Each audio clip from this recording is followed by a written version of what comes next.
Hi mga ka-bakers! Kumusta kayo? Ngayon naman ay gagawa tayo ng Pink Giraffe Pianono Roll. Handa na ba kayo?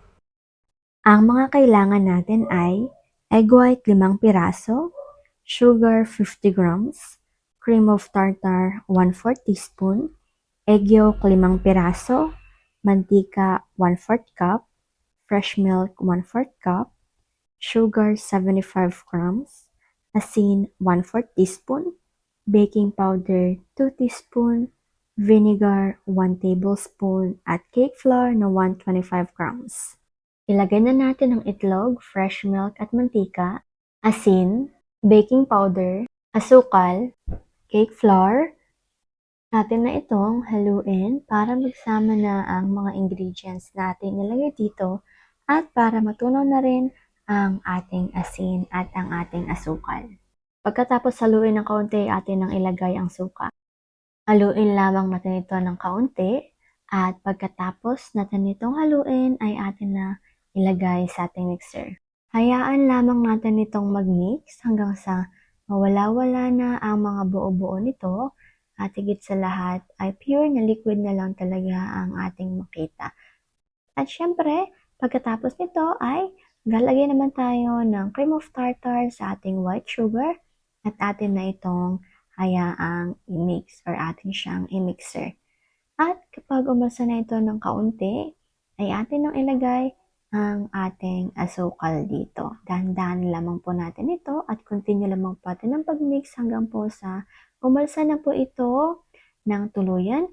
Makikita po natin na maputi na po siya at makinis na po siya at foamy na po ito. Ngayon naman, ay atin na po itong ilagay sa ating lalagyan. Ngayon na po natin ito at atin na rin pong ilagay ang una nating minix. Pagkatapos po natin ito ilagay mga ka-bakers, ay atin na po itong hahaluin. Haluin lamang po natin ito ng isang direksyon para po magsama-sama na po ang mga ingredients natin ilagay dito at hindi na po naghihiwalay yung ating kulay puti sa ating kulay yellow na minix.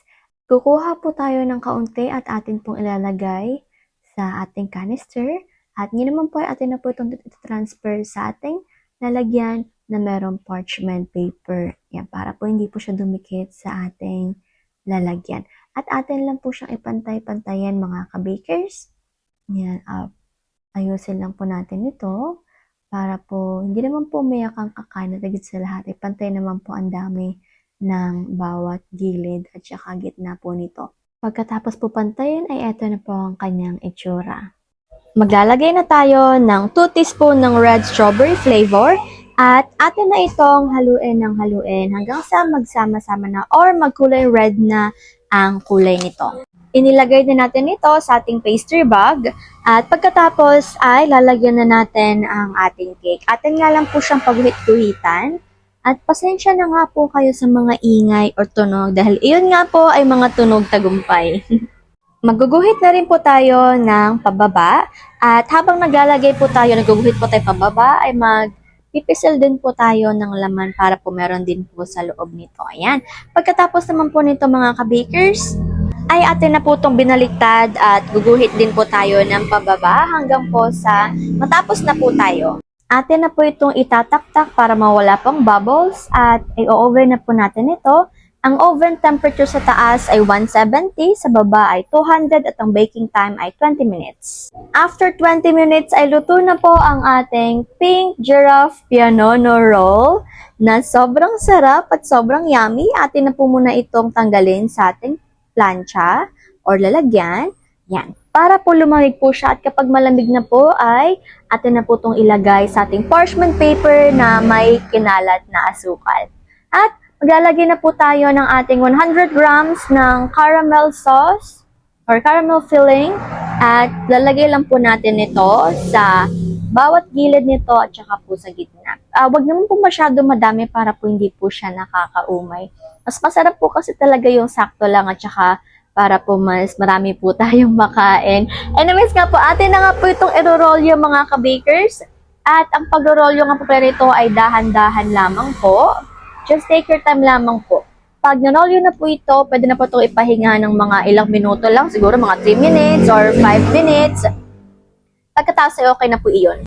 Tinanggal na po natin ang ating parchment paper at ngayon naman ay hahatiin na po natin ito. Yung dami naman po ay kayo na po ang bahala or kung gaano po kalaki ang gusto nyong hati.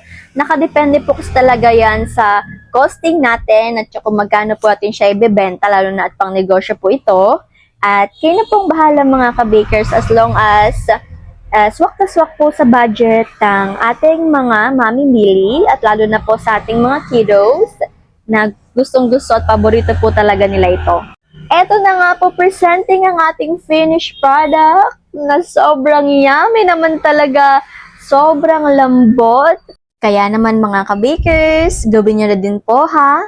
Ito na po ang ating food for the soul ngayon. Mateo 11:28, lumapit kayo sa akin, kayong lahat na nahihirapan at lubhang nabibigatan sa inyong pasanin at kayo bibigyan ko ng kapahingahan.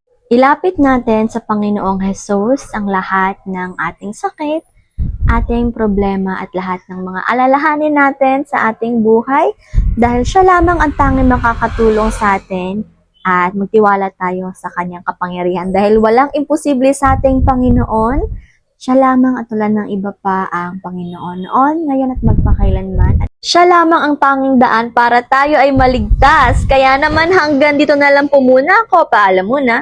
Take care at higit sa lahat ay God bless.